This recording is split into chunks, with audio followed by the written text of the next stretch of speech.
Good morning बच्चों। आज हम लोग पढ़ने जा रहे हैं प्रगतिशील भारत। इसमें भारत के बारे में बताया गया है कि भारत ने कितनी तरक्की कर ली है और कैसा दिन प्रतिदिन ये आगे बढ़ता जा रहा है। तो हम लोग शुरू करेंगे। सबके हाथ में एक पेंसिल होनी चाहिए। जहाँ जहाँ उनको जिसका अर्थ समझ में नहीं आ रहा उस शब्द का अर्थ यहाँ लिखते चलेंगे, जिससे कि पढ़ने में आसानी हो जाए। सबसे पहला है छात्रा महोदय नमो नमः।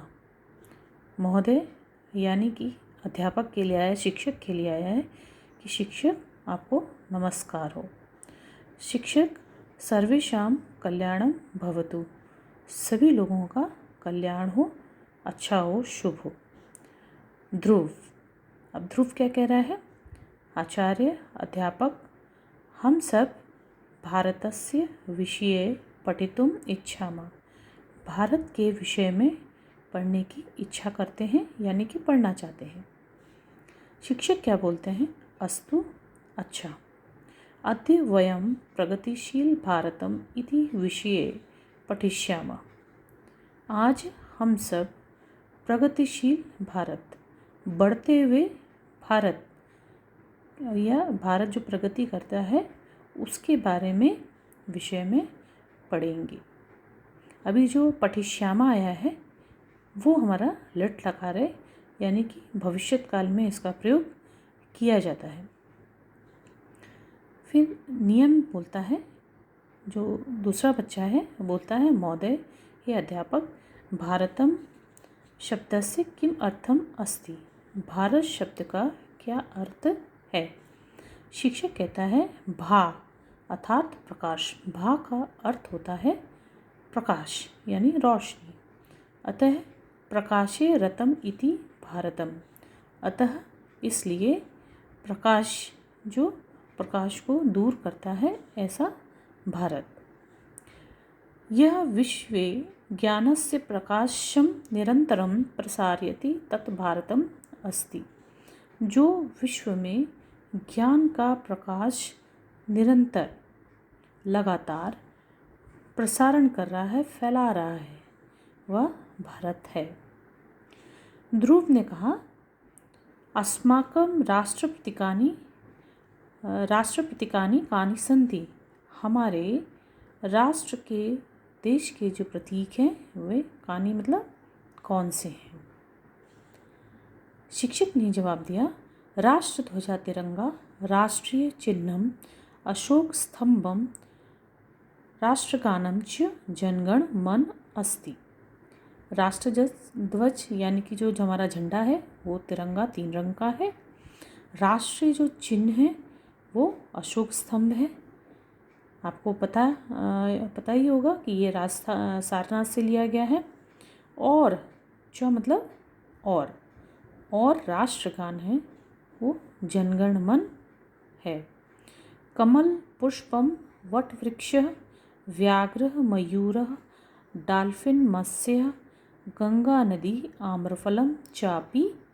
अभी ये देखो 2 का मिला हुआ है, इसको हम अगर संधि विच्छेद करते हैं तो च और अपि इसका अर्थ निकल कर आता है।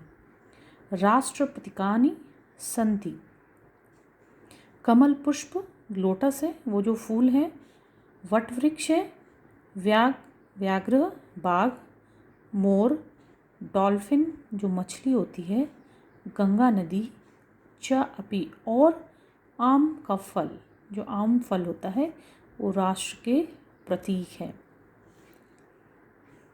अभी निलय ने पूछा अस्माकं संस्कृति कीदृशी अस्ति, हमारी जो संस्कृति है वो किस प्रकार की है?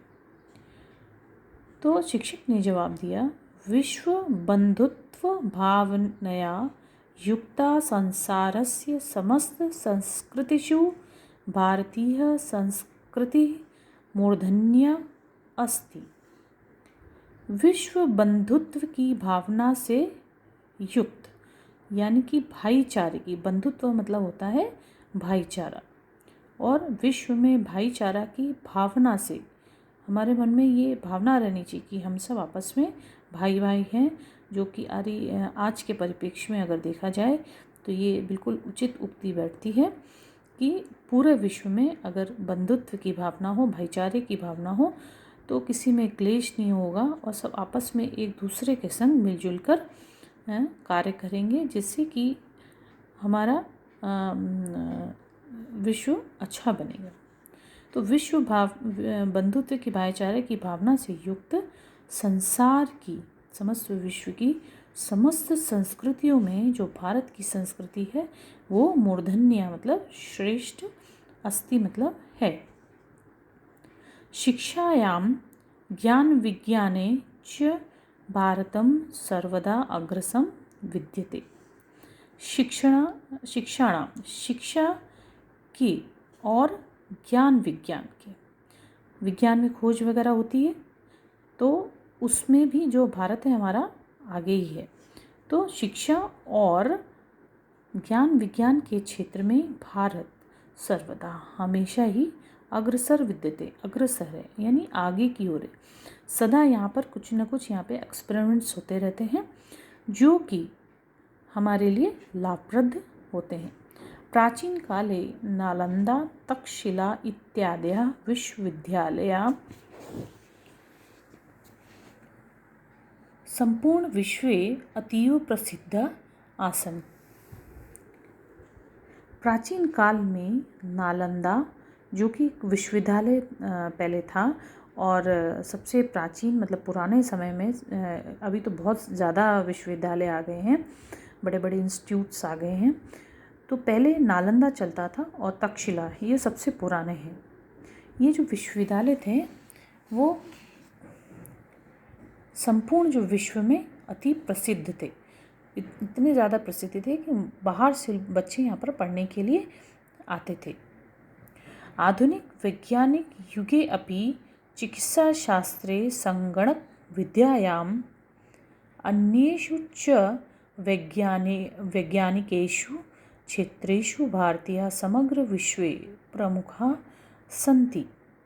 आधुनिक वैज्ञानिक युगे अपि, आधुनिक मतलब जो आज प्रेजेंट है, जो एडवांस अभी जो चल रहा है आधुनिक युग में, वैज्ञानिक युग में भी, वैज्ञानिक का युग है आप लोगों को पता है, सभी जगह कंप्यूटराइज हो गया है, सभी जगह डिजिटल हो गया है। तो इस विज्ञान के युग में भी चिकित्सा शास्त्र में संगणक यानी कि कंप्यूटर की विद्या में या यंत्र में और अन्य वैज्ञानिकों के क्षेत्रों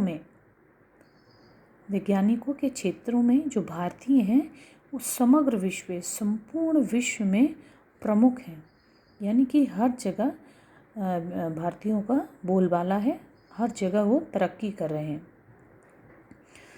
छात्र पूछते हैं आचार्य भारतस्य कः कः सहायका, अब भारत के कौन कौन सहायक हैं, कौन कौन उनकी सहायता करते हैं। साधु पृष्ठम, सही पूछा गया। वयम सर्वे सहायका स्म, हम सभी, सर्वे मतलब सभी, वह मतलब हम सब, तो हम सभी सहायक हैं। हम सब यानी कि बच्चे, जितने भी आप सब बच्चे हो वो सभी देश की तरक्की में योगदान दे सकते हैं।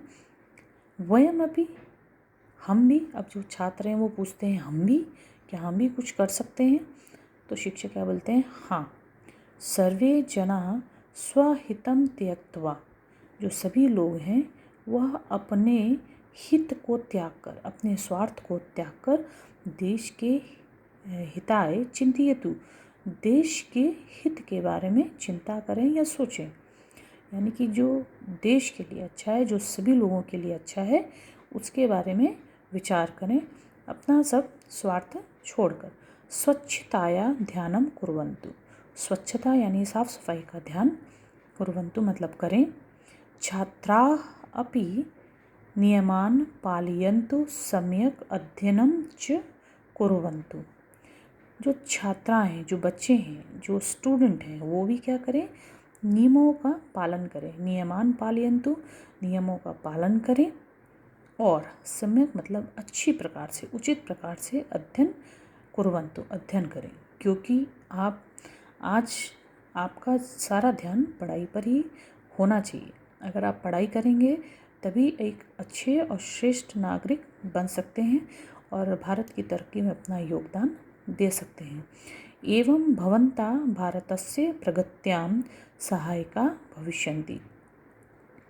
इस प्रकार आप लोग, भवन्ता मतलब आप सब, भारत की प्रगति में सहायक होंगे या हो सकते हैं। भविष्यन्ति यह है लट्लकार भविष्यत्काल, तो हो सकते हैं। अब इतने हमने भारत के बारे में पढ़ा, तो अब इससे हमें क्या शिक्षा मिलती है, इसका क्या मूल्य है? तो वयं जागृत्वा राष्ट्रस्य प्रगत्यां सहायकाः स्याम। वयं जो हम सब हैं वो जागरूक होकर, जागृत होकर और सोए से जाग कर हम राष्ट्र की प्रगति में, की तरक्की में सहायका स्याम, सहायक हो सकते हैं। अभी आप लोगों ने एक एक शब्द का अर्थ देख लिया है। अगर आपको इनमें से कुछ समझ में नहीं आता हो तो आप मुझसे दोबारा पूछ सकते हैं।